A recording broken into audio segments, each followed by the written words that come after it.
O'siyandahot siz bu yerda 6% to'laysiz. 300 ming оборотsiz 3 mingdan oshgandan keyin. Bu yerda hozirgi paytda atvetlar har xil, mana bir xil emas atvetlar.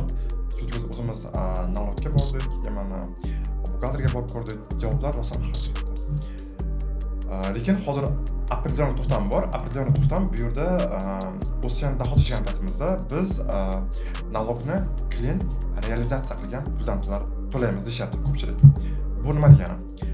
Misol uchun siz tovaringizni 2000 rublga sotayotgan bo'lsangiz, demak sizga marketplace o'zining hisobidan SPP beradi, ya'ni skidka постоянно покупать. Misol uchun siz tovaringizni 2000 sotyapsiz, tovaringizni klient 1,5 mingga olyapti. Bu yerda marketplace o'zining cho'ntagidan 500 rubl klient uchun skidka qilib beradi. Sizga o'sha 2000 o'tadi, klient 1,5 mingga oldi. Demak, налог 1,5 ming dollar. Bu ko'p holatlarda ko'pchilik tasdiqlayotgan bu holat.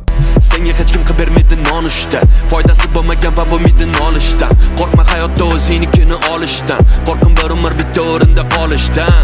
Maktabda senga buni o'rgatishmaydi, maktablar tayyorlamaydi lider.